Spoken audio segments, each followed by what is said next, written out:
राजेश गुप्ता जी का मैं रुख करता हूं, आम आदमी पार्टी के विधायक हैं। गुप्ता जी, आपके पास मैं आता हूं। बीजेपी के साथ आपका विरोध है, कांग्रेस के साथ भी आपकी लड़ाई थी, लेकिन अब आप निकट आ गए हैं कांग्रेस के, एक अलायंस करना चाहते हैं कांग्रेस के साथ। अब आपको कांग्रेस भ्रष्टाचारी भी नहीं दिखती, अब आपको शरद पवार भी भ्रष्टाचारी नहीं दिखते, जिनके लिए अरविंद जी अक्सर कहा करते थे, आपकी पार्टी अक्सर कहा करती थी। ये मजबूरी है, और इसी मजबूरी की वजह से जो फूहड़पना हुआ भारतीय संसद के बाहर, जो मिमिक्री हुई, उसको भी आप खुल के उसका विरोध नहीं कर पा रहे।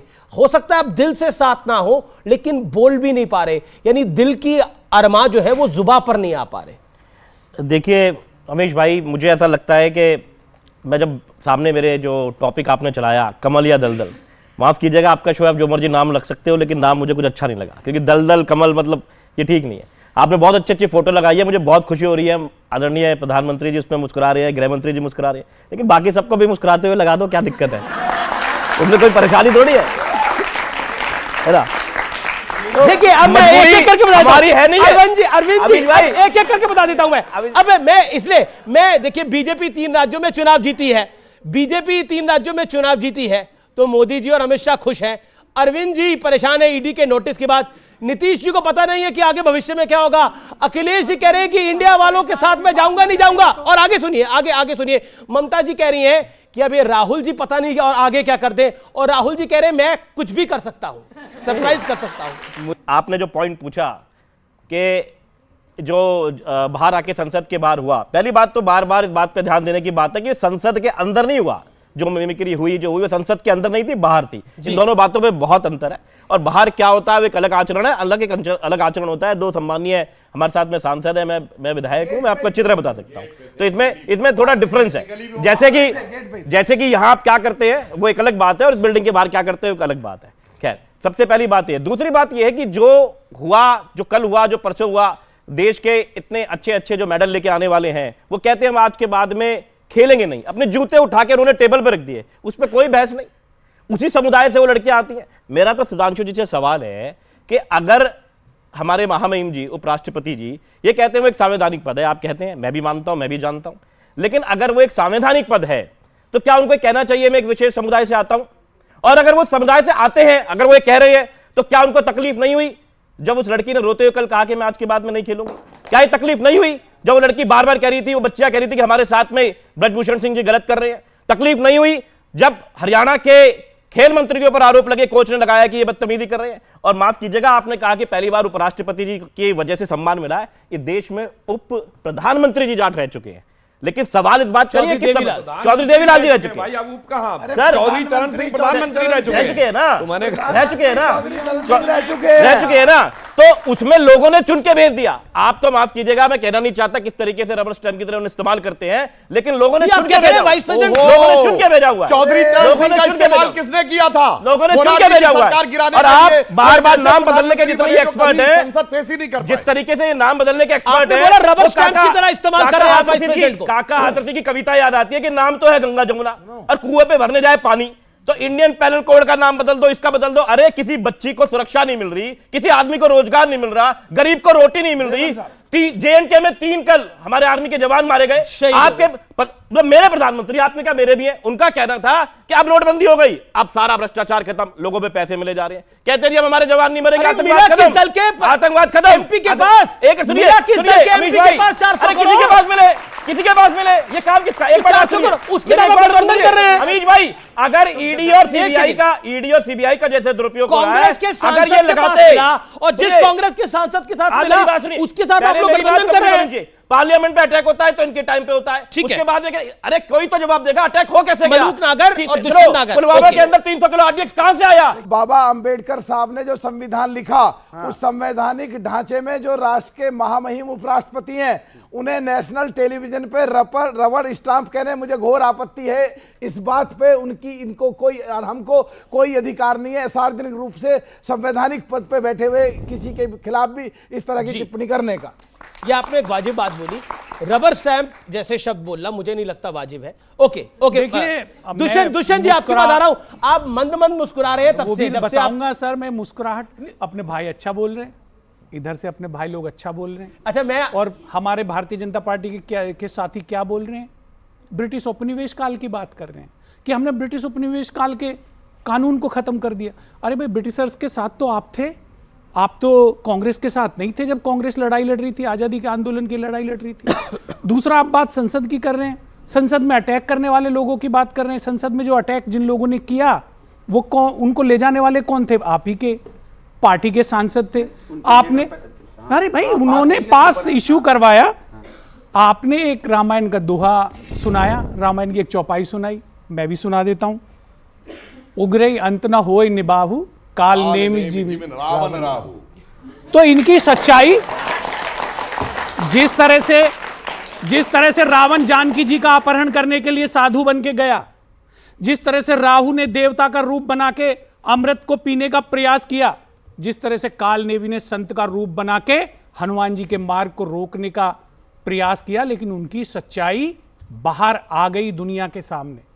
कल आपकी सच्चाई आ गई जब दुनिया को पता चला, भारत को पता चला कि 205 लाख करोड़ का कर्जा भारत पे हो चुका है। अच्छा, भारत की एक चला जाऊं, मैं चल देता हूं, मैं तुरंत चल देता हूं। अगर आप मुझे रोकेंगे मैं चला जाऊं। मैं रोके एक सेकंड भाई, नहीं, अब मैंने आधा घंटा सुना है। 55 लाख था, अब 2,05,000, सोचो 205 लाख, 205 लाख करोड़, कमाल की है। 205 लाख करोड़। उनको बोलने दीजिए। नहीं भी बोलने दीजिए भाई, 205 लाख करोड़ समाजवादी पार्टी है। बोलो, मैं अपना टाइम देता हूं, आप बोलो। 205 लाख करोड़ कर्जा देश पे हो गया। ये इनकी मेहरबानी है, सरकार की मेहरबानी है। जब ये सरकार में आए थे तो 55 लाख करोड़ था, अब कितना बढ़ गया? आपके दलदल लिखने से, आपके दलदल लिखने से दलदल नहीं हो जाएगा। ये समावेशी गठबंधन है, इसका नाम इंडिया अलायंस है।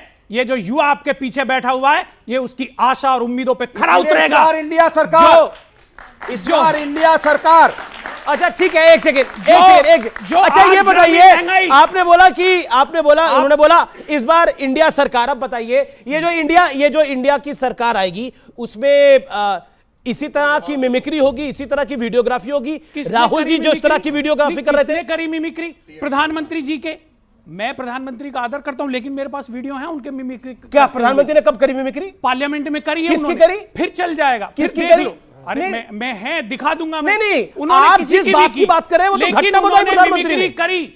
आप डिबेट की स्तर को इतने नीचे मत ले जाइए। मैं लेके गया हूं ये नीचे। 140 करोड़ का देश है। मैं लेके गया हूं नीचे। हमारे साथी जिन तुलना कर सांसद रहे हैं भारत थे, के, कल्याण बनर्जी तुलना वहां इजराइल मिमिक्री से कर रहे थे, राहुल गांधी वीडियो बना रहे हैं वहां पर। जनसंख्या कितनी है?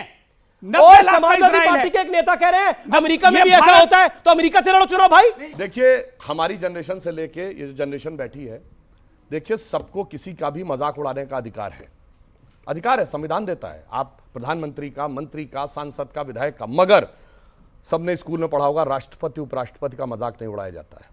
अगर आपको याद हो, हमारे जमाने में तो सिर्फ कार्टून ही निकलता था, तो साफ साफ बताया जाता था कि कार्टून नहीं बनाया जा सकता प्रेसिडेंट और वाइस प्रेसिडेंट का। इसलिए जब ये तुलना की बात करते हैं तो सोच समझ के तुलना की बात करें। दूसरा पॉइंट, तीसरा भी जवाब दूंगा। इन्होंने कहा उबरे अंत न होई निबाहु, काल नेमि जिम रावण राहु। इसका मतलब जानते क्या था? जब हनुमान जी पर्वत लेके जा रहे थे तो काल नेमि राम का राक्षस झूठा राम भक्त बन के खड़ा हो गया था कि तुम नीचे उतर आओ, मगर हनुमान जी को पता था कि सच्चा राम भक्त कौन है और झूठा राम भक्त कौन है। कौन कह रहा है? बिल्कुल सही पता है। सुनिए, कौन कह रहा है? राम कीजिए बिना मोहि कहां विश्राम।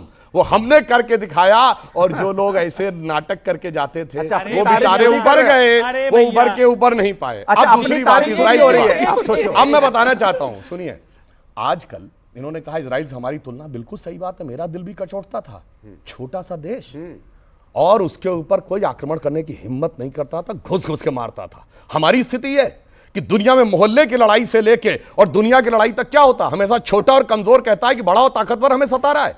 यहां वो हमारा पड़ोस का मुल्क छोटा और कमजोर था, वो हमें सताता था, हम सिर्फ चिल्लाते थे जाके कि हमें सता रहा है। जब से हमारी सरकार आई है तो हमने वो करके दिखाना शुरू किया है। अब सुनिए, गलत बोल रहे हैं। मैं युवा को बताना चाहता हूं, इन बच्चों को पता होना चाहिए, कांग्रेस पार्टी की ही सरकार थी जब पाकिस्तान के 2 टुकड़े कर दिए थे, और अमेरिका जैसी विश्व की महान शक्तियां पाकिस्तान के पक्ष में खड़ी थी। ये ऐसी बात करते हैं, पर कांग्रेस की सरकार थी, मान करते हुआ था, ये देश को नीचा दिखाने का काम करते हैं। एक सुधांशु 20 सेकंड अपनी बात बिल्कुल शांति से सुनिए। दुनिया की एक सबसे बड़ी महाशक्ति सोवियत यूनियन हमारे पीछे खड़ी थी, 16-16 बार वीटो किया था। और क्यों किया था, मैं युवा लोगों से कहता हूं, पढ़ो जाके यूरी ब्रैडमनेव जो केजीबी का जासूस था, भारत में पत्रकार बन के रहता था, उसके मेमोयर्स पढ़ो।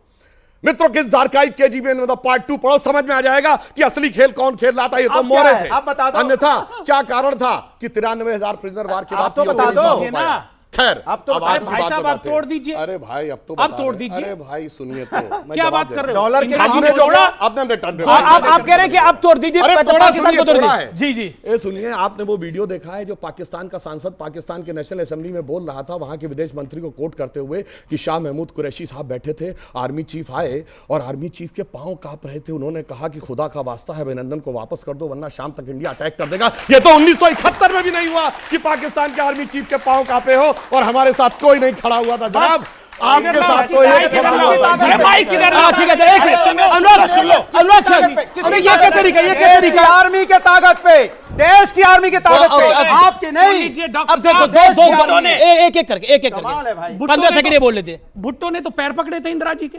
शिमला में, बताइए, बोला नहीं था रात के 12 बजे जुल्फिकार अली भुट्टो ने कहां पैर कि पकड़े मैं थे? कहां वापस लिखा? जा रहा हूं, जब इंदिरा जी ने मना कर दिया प्रिजनर छोड़ने से।